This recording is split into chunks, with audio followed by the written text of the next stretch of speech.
didn't really think I was the only woman in the room. It was a case of, I'm going to do this job, I'm going to do it really well, and just got on with it. It's only when somebody highlighted it I noticed how many men there were. Yes. Yeah. So I think I heard from everybody else. Max, so Maxie, sorry, I didn't hear, are you in the tech sector at the moment, or are you new to it? 15 and a half years in. Okay. All right. Yep. Super. Sorry, okay, my so Zoom cut out. I had to come back in. All good. It's a story of our lives, along with you're on mute and I can't hear or see you. Alrighty, so I'm going to get cracking. I mean, I have to be honest, slightly different group to what I was perhaps expecting. I was expecting people who were trying to figure out how to get into the tech sector, but this will make for a really interesting conversation. I think perhaps to start, I'll give you a little bit of my background and just give you a sense for my career journey, which I think is going to feel very familiar, certainly to Jane, but maybe to the others. And then I'd love to chat a bit about the skills and capabilities that have made you successful, that you think will make others successful. And I'd like to spend a bit of time talking about beliefs, because I think that part of the challenge of succeeding in the tech sector is about skills and capabilities, but perhaps a far more significant part is about our internal beliefs. So I guess to start, just briefly, my background, I lead transformation at SUSE, Lisa Sherwell. I started my career as a personal assistant. In that same company, I was afforded the opportunity to build and lead an IT team. Incredibly lucky, but just, I think, you know, right time, right place. And Jane, I think not that dissimilar from you. It wasn't the thing that women did. You know, going back, women didn't build IT teams, and they certainly didn't lead them. And I really wasn't aware that that's what people were saying until I was really in the job. Once I was an IT leader, it was a very natural progression from me to go from there to IT sales. And once I was in sales, going into sales leadership, just sort of in some ways happened because I was perhaps one of the hardest working people at the table, because I had to be, because I was a woman and there was a lot of stereotypes around what I could or couldn't do. Once I was in sales leadership, and I was in Dimension Data, who some of you may or may not know, but a big global tech company born out of South Africa. I went from there into operational leadership, and before I blinked, really, I was leading a team of 800 people, and transformation was my day job, because you don't lead a team of 800 people without having to understand how to drive change on an ongoing basis. I love the analogy of changing the engine on an airplane mid-flight, because I think if you're going to lead a business, that's what you do all day, every day. And once I was leading big operations, I really sort of went, well, what is the thing I want to do the most? And again, took those transferable skills into open source tech and transformation, and landed at SUSE at a job I love. I love tech, and I'm a big proponent of the tech sector because I just think it democratizes information. There are so many stories of computers in the middle of the most challenging rural areas, and people learning from those computers and access to the internet. And so I believe that technology really has the ability to change one person's life at a time. And I emphatically believe diversity matters. We know that 59% of the workforce is female. We know that only 30% of tech jobs are filled by women. The tech sector is growing, and there's a severe skills shortage. So we really need to increase that volume of women in the workplace. So that's me, and I guess why I'm leading the conversation today, but it really is a conversation, and so I'd really encourage the conversation. So if we think about skills and capabilities, I'd love to do a bit of a round robin, and just if we can think about you know, the skills and capabilities that you've used in a role outside of the tech sector that you think is, you know, given everybody's in tech, perhaps we can think about it in the context of the roles and skills that you have today that are critically important for that next dream job. You know, I think I love the example that men will look at a job description and see sort of 50% of that job description as things that they've done, and go, well, gee, you know, I can apply for that job because I've done half of what's required. Whereas as women, we look for 100% tick box before we actually take on the job. So perhaps if we start just by thinking about that next career job, or that next role that we would love to do, and the skills that we have that are currently relevant. Jess, would you like to start? Or if anyone else is more comfortable? I'll follow up. I'll take the lead after I hear a couple of examples. It's okay. Is anyone comfortable to go first? Yeah, I can go first. You go. I actually applied to a job last year, which was totally just a random. I felt like that typical guy, to be honest, doing it because I just saw the title of the role and thought, oh, that sounds up my street. And I was very happy in my current role, and everything was sort of more of a, I'll just give it a shot basically, and didn't even look at the detailed description stuff below. And I came close second. I didn't even think I was going to get to the third round of interviews or whatever. It's done wonders for raising my profile within the organization. I work in computer center, so I know data quite well. Yes. But it's raised my profile on a level on the board execs that without that sort of slight, I don't know, spontaneous moment of applying to a role that was probably the next role for me, but I probably need another year or so to get there. Yeah. And off the back of it, lots more networking, lots more. And they're now coming to me with other roles, whether I'm interested in them, to almost, decide whether I'm the right fit, because they've realized I'm really interested to make my next move at some point. I'm just at the stage where I need to really work out what do I really want to do rather than what I can do, because I'm a program manager. I get stuff done, hence the motto behind me here somewhere. So I feel like I enjoy applying my skills to whatever gets put in front of me, and I like a challenge, and I like to, it's more sort of being selective of, okay, out of all of that, what's really the stuff that I get greatest pleasure from ultimately in the long term, and where am I best utilized with those skills I've got. I'm a big learner, so I've always had mentors. I've been a mentor to many people for years. So I try and get constructive feedback on my skills and strengths and weaknesses, really, to be really open-minded of, okay, if something isn't quite right yet, what do I need to do to equally, I'm not prepared to change myself fundamentally, so I've learned that too, that I'm just Maxi, and you sort of I tune certain elements, but I'm not prepared to shape myself into a different personality just because that's what culturally is needed, or what so for me it's a two-way thing. I need to find the right role, but I also need to find the right management layer that I want to work into. Maxi, there's a whole nother conversation there about the not wanting to change yourself thing. The comment completely resonates with me, but I also feel like it comes from a place of, as a woman in the workplace, sometimes you get allowed to believe that there are parts of your personality that need to be changed, and actually they don't. And so we develop this shell, which is about, I'm not going to change, but actually maybe separate conversation. And I think maybe it's slightly wrongly worded. It's not wanting to change. It's more, I'm really comfortable in my own skin. It's taken me 15 years in this industry. I've done lots of different roles, from sales all the way now into more the program world, which is my home. I feel suits my natural skill set the best. I'm a planner, I'm an organizer, and I'm a multitasker times 10. But I want to be authentic, and I am very authentic, and that's the bit I'm proud of. And that's what people look up to me, and being role models and so on. So that's the core part of who I am. If somebody would need me to change that too much, then I would not be that interested.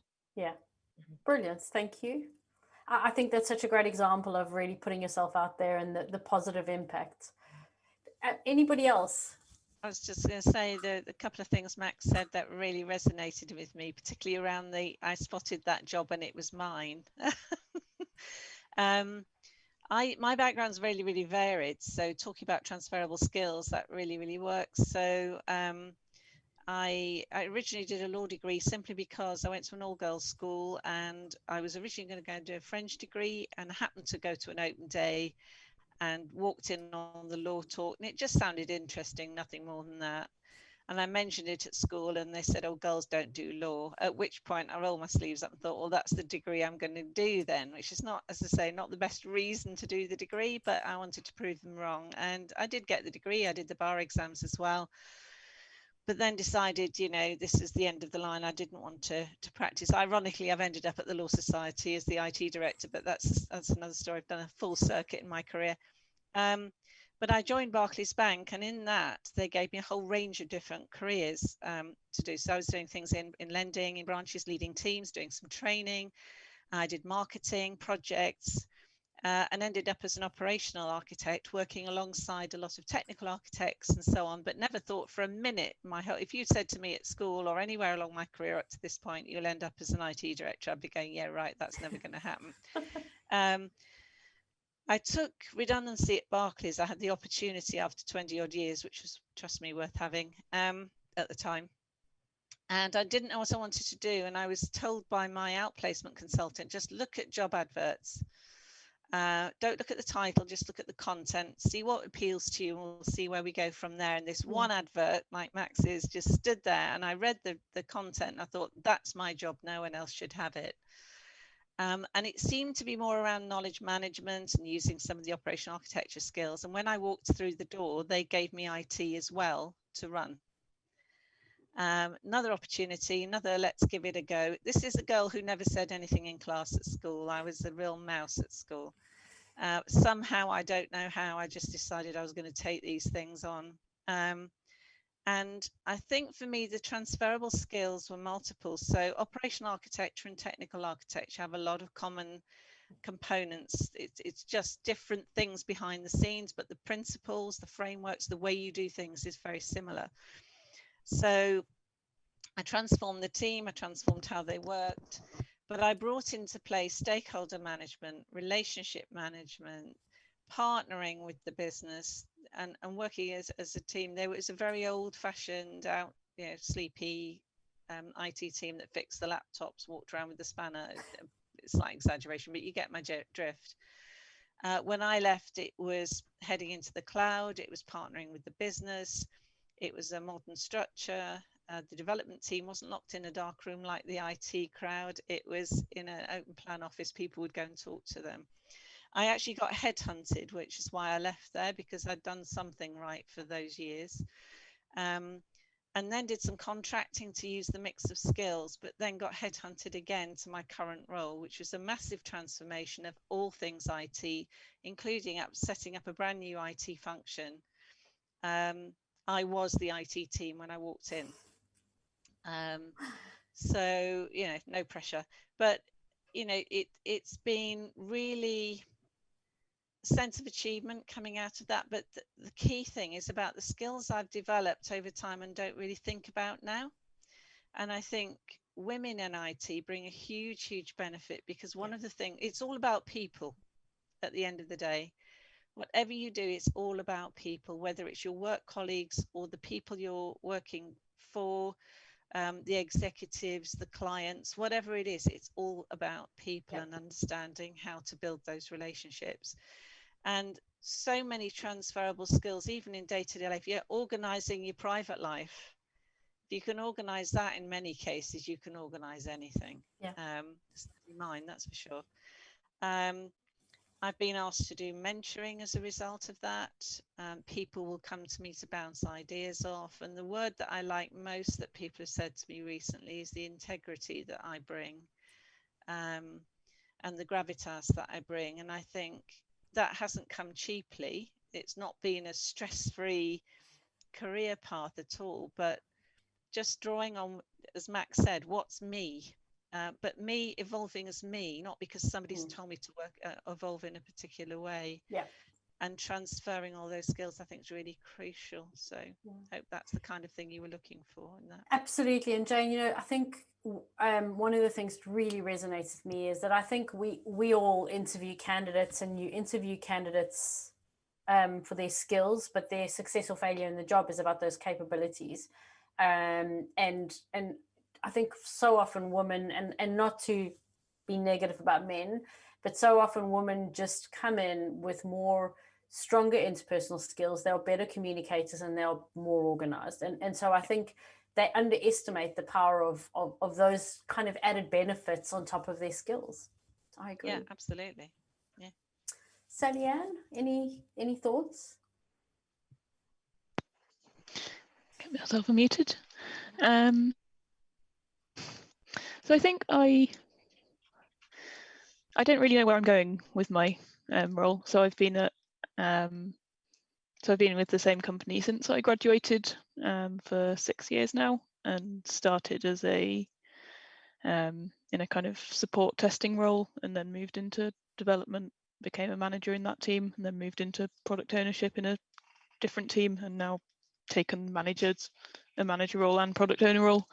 And I think having always kind of moved up within the same company, it's just kind of often been my manager's been like, oh, that one would be a good role for you. And I think I don't feel like I've got that outside visibility of what my skills are to be able to see what the next roles for me might be.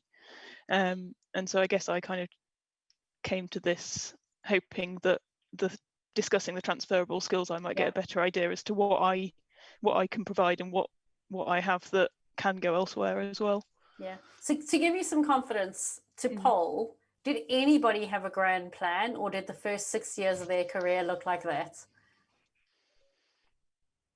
I think I didn't have a plan, but what I did try and do, because I went to school in Germany, I went to uni in the UK, did a business degree, nothing to do, started working in the food industry first, wanted to use my languages, and then I didn't know really out of the three sort of main disciplines, from sales, finance or marketing, which one am I?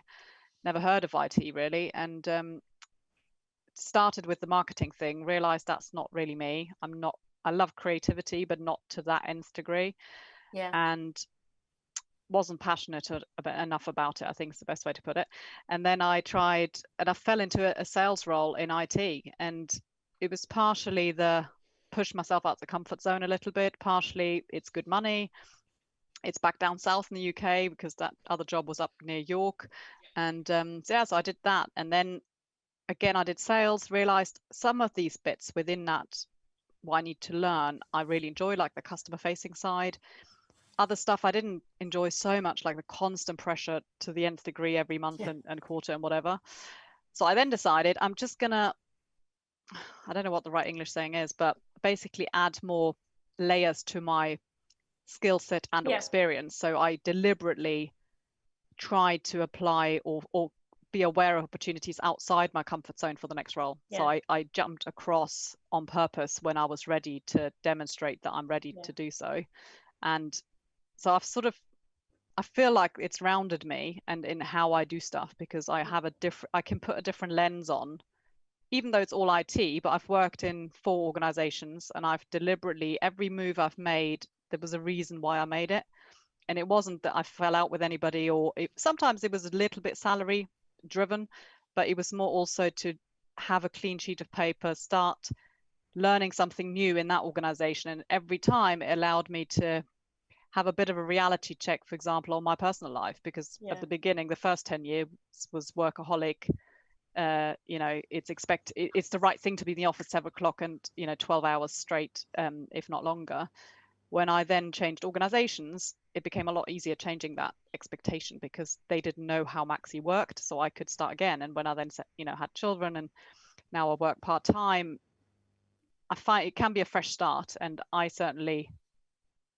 think sometimes it's a brave thing to do, but equally it helps you see a wide world, and could be a different department. Like I'm even tempted in my own IT organization, because they need a bit of female oomph there. They're a bit like those you described, Jane, a bit old and stale, and headed up by some very alpha male old school people who have to be in the office every day. So I might just put my CV his way and say, look, if you want to shake it up a bit, no, but I think going outside of, you don't necessarily need a plan, but the other thing I'd recommend, and I almost enjoy that in a weird way, is update your CV and look at the market. And it's not to necessarily want to leave and go somewhere else, but try and get yourself some external interviews. Yeah, Maxi, I think that's such great advice. And I think the point about not having a plan is I'm not flippant about this. I just think for many of us, we didn't have a grand plan, and yet it's worked out. And sometimes being prepared to take that chance is helpful. And I love that point around updating your CV. And I think it's something that you should be doing all the time. Like I encourage people in my team, I say to them, make sure that once a quarter you sit down with your CV, your LinkedIn profile, and go, what have I delivered in this quarter? Because it starts to help you amass the evidence you will need for interviews and to be able to look for that next job. It's so important. And even I think your confidence, because it reminds you can reflect on what have I actually done. You know, we're all busy, we're all working, we all have integrity, and we're trying to do a really good job. But it's so easy to overlook all the effort and the output or the good stuff that comes out of it. Same, I every program I run, at least 3 times in that life cycle of it, I ask for feedback. And I have a little folder where I shove all my personal, and it's good and bad, but the constructive stuff I can learn from, and the good stuff just makes me feel good. And I just think, you know what? Sometimes you need that well done thing, and people are quite willing to give you feedback if you go and ask for it. Absolutely. And it boosts your confidence. And I mean, it does. It does. Go ahead, And Jane. interesting, all I was going to say is there's also the other saying, because you talked about a saying earlier on, Lisa, about, you know, men will go for a job where they've got less capability than a woman who would think, oh, I haven't got 100%, so I won't go for it. But the other thing is, you know, jobs are changing so much, the world is changing so much, and look what's happened over the past year. You know, the other saying is, you know, people are learning at school for jobs that don't exist yet, or they should be. Yeah. You can get partway through a degree in IT, and you'll find by the time you get to your final year, what you learnt in the first year has probably moved on significantly. But even that type of environment, that kind of workplace is changing. The jobs just, yeah, in 5 years' time, there'll be jobs we've never heard of today. And my career, a bit like Max, has always been around opportunity. Something has come up and I'll go for it. A bit like walking through the door at RNIB, well, here's IT, well, hell, I'll go for it. I'll see what happens.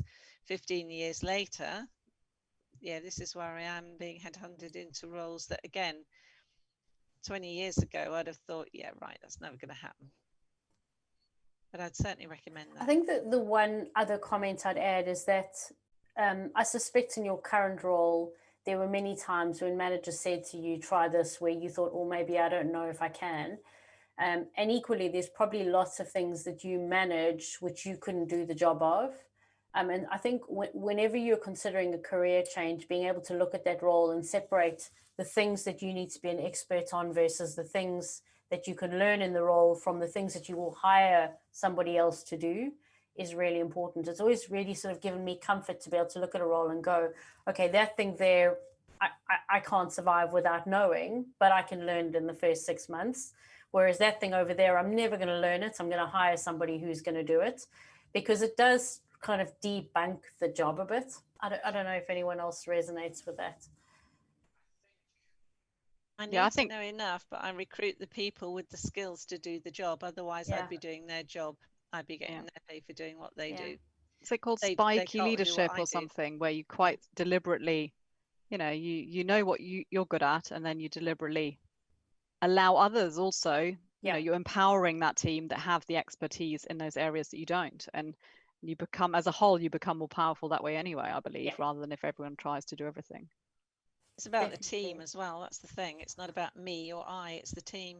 It's having that group of people with the skill sets at the different levels to achieve it. And certainly, as I say, when I started in the IT role, the team I took over, they didn't even know where to begin with strategy, stakeholders, or anything else. But I came in thinking that's exactly what I can do. And it was the joining together of their technical capabilities at that detailed level with what I could bring in. That's what made it a successful organization. And that's what I was brought in to do. They knew I wasn't techie, but they didn't want me to be a techie. They wanted me to be a leader of the team. I think the other thing that we've done actually in our place, just thinking practical things, almost identify either somebody that does a role that you look up to or find interesting or something, or yeah, something that you sort of think, oh, that I'm tempted, but I'm not quite sure what it's all about, and approach them about a day in the life of, almost say, look, would you mind, and maybe a bit tricky in the virtual world, but you know, can I look over your shoulder for a period of time? Can I learn and observe what is your day job? What's entailed in this? Because I remember when my dad's a doctor, and I always said I don't want to be a doctor, but I don't know what else. I know lots of jobs, but I don't know what they mean. I don't know what they do every day. And as a sort of teenager growing up, it bothered me because I like to know what the detail is. And it was only then he suggested do placements, you know, go and work, because I wanted to be a pediatric nurse. So I worked on a newborn baby thing for 3 weeks solid and decided I couldn't do that because it'd break my heart if something goes wrong. So it's sort of the practical side, I think. And people are really open. Well, certainly in my experience, if you ask in the right way and you show an interest in what they do, 9 times out of 10 everyone will welcome, because it's a flattery to their ego, and it's you know.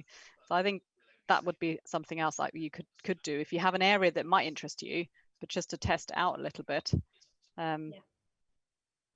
I think one other thing I'd add to that, and it's something that I feel like I hold myself to account on, is that LinkedIn is great. It can be quite superficial, but one of the things that I really try and do is where somebody contacts me and says, I'm trying to figure out where to go in my life. Would you mind spending an hour, talk to me about what it is that you do, because I'm interested in transformation. I will give that person the time. And I think being prepared to challenge yourself, to reach out to a few people on LinkedIn who do a job that you might be interested in, just have that 1 hour conversation to understand what it is that they do. The Women's Network on LinkedIn is surprisingly supportive. And I think the only caveat is then be prepared to do the same. You know, open yourself up to say, actually, I'm going to do, you know, if somebody wants to know, because clearly you're a woman in tech yourself, so you can inspire as much, but challenge yourself to reach out to somebody who's doing a job that you think may be interesting. If you can't find someone in your organization, it's always easier in your organization, but if you can't find that person, then LinkedIn certainly helps. Jess, any thoughts on this? No, I'm just like, I feel like a sponge right now, just taking everything in. I think so many things that people have shared so far resonate with me. I come from a media background, like artsy kind of things, and I kind of fell in tech because of the choices. I started out as a customer support, hearing all the complaints of customers.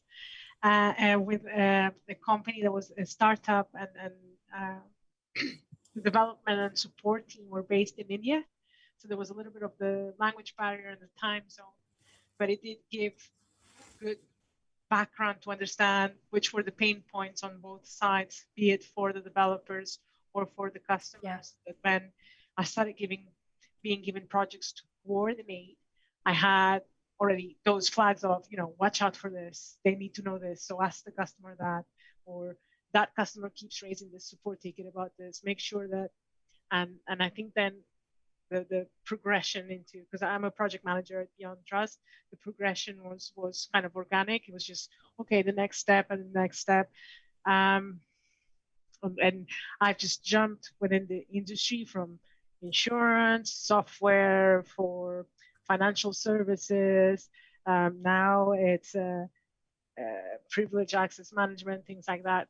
But it's been always around cloud-based software. So you have that core set of skills, and then you learn the new stuff about the technology, which is always quite nice. And as you say, there's always someone who's willing to teach you or show you a little bit, or give you that push, even if you don't feel comfortable. They're willing to sit down with you. So all these little tips in terms of, you know, update, to see what you have achieved, see what you would like to do next. Because for me, it's I don't have a plan. I haven't had a plan, so it's quite interesting to think, you know, just try to find a buddy to shadow. Try to find someone that you admire, that you would like to learn, not only because of how they are as a person, but because of the job that they do, because that's going to give you an insight.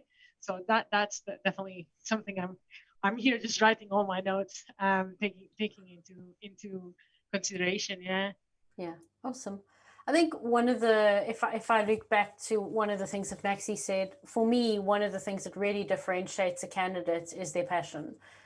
If I look at 3 or 4 different candidates and one of them has less skill and competencies aligned, but clearly is very passionate about the job, I'm often more inclined to hire them because they have that deep passion and they'll learn on the job. And so I think there's a risk in that we find our way through our careers organically, rather without a plan. And like I say, it happened to me. But the problem is that you find yourself in a place where maybe you're not passionate about what you're doing. So making the time to sit down and understand what it is that you're good at, using that feedback loop, being prepared to talk to your colleagues, as Maxie said, do tests if it'll help you. I mean, there's enough tests out there, but take the time to amass enough feedback around what you're good at and take the time to sit down and think about what it is that you enjoy, because your passion will really differentiate you. But that exercise of understanding what it is that you want to do 80% of your time is really, really important. I think every job has a component of stuff that you don't enjoy. That's the reality, but the bulk of your day should be stuff that you really, really enjoy. And I think that passion will differentiate you. One of the colleagues that I had at work, she reported into one of my peers, and she approached me because it was a bit awkward. She wanted to look at what to do with her career going forward, and we did a number of exercises, but it was interesting. She was asking someone else she could treat as a mentor, if you like, to talk about career progression and opportunities. And I was willing to do that and obviously keep it confidential because that's what a mentor does. But it helped her just weigh up the pros and cons and get to the bottom, as you just said there, Lisa, about what she wanted to achieve out of her career, what she enjoyed doing, what sort of things gave her a buzz, what she hated, which helped to formulate it. And I, even as students, because for about the last 18 years, I've been mentoring students, bright students, because they seem to get left out. You're bright, so you can cope. We won't give you any extra help. So they put business mentors into the school. Yeah. And this particular student was being pushed to go to university by the school, go to Russell University, the usual things. But she was convinced it wasn't the thing she wanted to do, but she couldn't articulate why. And we did a pros and cons of going to university, going straight into work. And it was very obvious from her doing that exercise, what are the things that mattered to her, what really gave her a buzz, what she really wanted to do started to come out while she thought about it in that way. She ended up setting her own business up, and I didn't realize it, but her father was one of the other mentors. I hadn't really twigged. And he said since then, it's been the best piece of advice she's ever had. So yeah, she's been very successful. It was absolutely right for her. And that's the thing. It's finding that independent soul who you can bounce things off, I think. You've segued to the last piece that I wanted to cover, which is about beliefs. And I think in my personal experience, most of my career victories have come from having enough confidence in myself to try. And I would say that every job I didn't get was one I didn't apply for. And so I think really taking the time to say, I'm going to give myself my best shots. And that means, taking the time to understand your strengths, taking the time to understand the things that you enjoy, because you don't give yourself the best shots if you don't do those two things. And they are the basic paper exercises of strengths and weaknesses. And particularly as women, I think we find it really hard to reflect on our strengths. So being prepared to go back over that past feedback that you've had and write it down and gather that information. But then taking the time to believe. I heard a great piece of advice the other day, and the woman said, as a woman, you spend most of your life being small. That's trying to be skinnier or shorter or littler, because somehow we're brought up with this idea that Barbie was tiny. And so we try and take up less space in the world. And she said the first lesson is really to be big, to be prepared to take up all of the space you need and be as big as you need to be. And I think that starts with believing and dreaming and kind of going, if I could imagine what that ideal job or career looks like, how do I be big, and then work your way back from that to where you are and the things you need to do. Maxie mentioned the point around adding skills and layering. And I think a large chunk of your career comes down to that. It comes down to saying, how do I add these different experiences that are ultimately going to get me to that place that I dream about being. And not waiting until you think you're ready, right? When even if you're halfway ready, apply for the job, give it a bash. And at that point, you might get a different opportunity and takes you on a slightly, not a detour, Yeah. but around a bend a little bit. So yeah, I think being open to that and the working out what you want to do is the hard bit. I think that having a plan, we know, but it's the sort of what should be in that and how do I get even off the ground with something that has the future-proof direction. Sorry, I have a crying child in the background. No. 1 second. Yeah, and dream, right? I think when I connect the dots of being prepared to dream big and how that drives passion, which then allows you to get a job on that journey, it makes a really big difference. I think also just going back to the transferable thing. So sometimes you look at a job description, you think, oh, actually, I haven't done that specific thing. Well, no, you haven't. But again, if you look at what you have done and how you can transfer it, and one of the exercises I often do is look at a job that looks really interesting, and you'll find in the job spec the key things they're looking for. And if you then try and give it a tangible example of how you've applied skills of that nature to address that kind of issue, it may not be an identical match, but it's one of those where you can actually recognize for yourself what you're capable of and the potential that you have. So yeah, I think that's another important thing to focus on. That transferability piece. Absolutely. And the last skill, which none of us account for, is our diversity. And nobody wants to get the job because you're diverse. But the reality is that most companies out there are grappling with how to respond either internally or externally because they are not diverse enough. So once you've looked at that job spec and you've come up with those things that you could come up with an example with, and there are going to be things that you're not going to come up with an example with, being prepared to go, they've not tackled the diversity issue and I can contribute is important. I think the other thing that I found is being new to the vertical, being new to the company comes with real strength. Often I'm the person at the table who doesn't understand that acronym or that technical term. And that's helpful because it turns out there was a customer out there who didn't understand it either. So don't be scared to embrace your newness as a positive. And also in an interview, I've been in a couple where I've thought, you know what, this is not an organization I want to work for. It's not about me pleasing them the whole time. This is about actually, do you please me? And there was one where I went into the interview and as I walked through the door, I thought, I couldn't muscle up the energy for it because I realized it wasn't worth my effort almost. It sounds a rude thing, but it was just not right for me. And I think we shouldn't be afraid to do that either. It's not about just grab any job going so we can be in there. It's, you deserve to have a job that will get the most out of you and actually help you to evolve. And if it doesn't, don't be afraid to walk away from it. Yeah, I couldn't agree more. That's like in my head, it's always a two-way thing. It's, whether it's the negotiation part or it's the actual, am I interested in you as an employer? And likewise, you need to be interested in me as a candidate.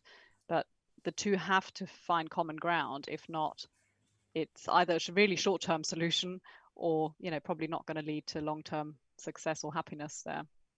Absolutely. So we've got 7 minutes left. Jess, do you want to start, I guess, by sharing your last thoughts and we'll work our way around? Yeah, I was just going to say, with regards to this, I had a job opportunity that I was very excited about because it was a new area, it was something new to grasp on. And it very quickly became apparent to me that I had been picked up just because, the diverse background. Oh, this is a lady we needed for the quota, Portuguese, Venezuelan, tick. And at that point, I followed Jane's advice. I tried it out for a while. I saw, no, this is not going to work because I'm not getting any challenges here. There's nothing else besides this. So you move on, but you pick up on the way a couple of things as well. Yeah. And hopefully I left a few, but yeah. Super, thank you. I think that's It's so true. You learn in every job. Jane? I suppose what I've learned over time is how the world is changing in the world of work. So if I give one final example of how I think things have changed for me. So I remember in one particular job, I was project managing a huge project, and I set up everything to make it tick. And then a second phase of the project came along the following year. Now, the director in charge, although I'd exceeded expectations in the first year, said, "Oh, as a principle, I don't give exceed as an appraisal rating in the first year. So I'll give you a met. But if you keep this up, it'll be exceed next time." For the second phase, a male project manager was brought in to benefit from all of the work I'd already done and to deliver the second phase. And what the director hadn't twigged was that I was running the budget. So I could see that in his first year, he actually got given an exceed contract because I could see how much he'd been paid. So he wasn't sticking to his own rules. Now, in the environment at the time, it wasn't something I could push back in. I think the environment we're now in, I could most definitely do that and would have had no hesitation in doing so, partly because of my own personal confidence in my own ability over time. Yeah. But I think the world has moved, not everywhere, it still happens in places, and I think those are the organizations to walk way away from. But I think in many instances that would either not be happening, or you would certainly have good grounds to challenge it. So I think we've come a very long way as women in diverse characteristics as well, but I think there's still a very long way to go. Yeah, absolutely. Sally-Ann? Yeah, I think I guess thinking about this session, and the main thing I think I want to take away from it is the kind of bits that have come up a couple of times. One is writing a CV, or kind of thinking every 3 months or so, what have I actually achieved this month, in this period? How can I show this as a positive rather than just focusing on the negatives, which I definitely have a bit of a tendency to focus on where I failed rather than what I've succeeded in doing. So, and just having a record of that, and then being able to, I like the idea of going and reading a job description, even if it's not necessarily a job I want, but thinking, well, if this was a job I wanted, how would I do I have these skills? How does that fit with my experience, and how it might not? And maybe using that to then think, well, actually, maybe that's a bit of experience I do want to go and get. So that's what I think I'm quite keen to do in the next couple of weeks. Super. Maxi, any parting thoughts? Yeah, I'm going to keep my eyes wide open, I think. And yeah, it's just something that I'm very curious as a person, and it's almost like I need to more channel it into what's the right step, not just how many. It's like a kid in a sweet shop. I get excited by different things, and because I like taking on a challenge, I can see the transferable skills things quite easily. It's more, in my case, the reverse of then picking what's really the right thing, rather than, yeah, I could go this direction, that direction. But what I do like, and I've learned a lot in Computer Center now, where they're really focused on developing that if you show any interest. So it's a good place, and it's helped me sort of on my journey of applying it in different roles, but still staying within the same organization. But equally, if that would have a ceiling, I think we're very employable, all of us. I think the market now more than ever, it's like you said, it's a lot of companies need to improve their diversity numbers as a minimum, and having the confidence, and almost, we should be proud that we can do that if we want to. And it's almost the world's your oyster, is my view. And it's more selecting the right thing at the right time and balancing out the pros and cons of what those choices might be. But the choice is definitely out there. I think that's 100% true. And my parting words are just dream big. Be prepared to take a risk. There is you know, going to a job that is not the perfect fit or going for an interview that you don't get is never a bad idea. You can always give it a bash and get some experience from it. You know, I've yet to find a move I've made that I didn't gain something from, even when in the end I left before I'd intended to. And even Yeah, interviews, I think you can practice. Yeah. Quite in a weird way, I quite enjoyed that. I picked a few that I wasn't that bothered about, just so I would get back into that. What is it like? And by the third different company interview, I had it polished and I felt confident. Yeah. And that's when I then went for the ones I really wanted to go for. So I played a bit of a game, but it worked for me. Yeah. Especially now when there's a lot of online interviewing going on, for which many of us haven't had that experience. Yeah. And I suspect it will continue even beyond the COVID sort of season, as it were. Yeah. So certainly the first rounds, yeah, definitely. And it's confidence building, and the more you practice something, the more natural and easy it becomes, really. Yeah, absolutely. Yeah, you're right, Maxie. I think that's us out of time. Oh. Thank you very much. It's been really good to chat and lovely to meet you all virtually. Likewise. Thank you so much, ladies, for sharing Good luck, your everybody. Bye-bye. pointers. Bye. Bye. Take care. Bye. Bye.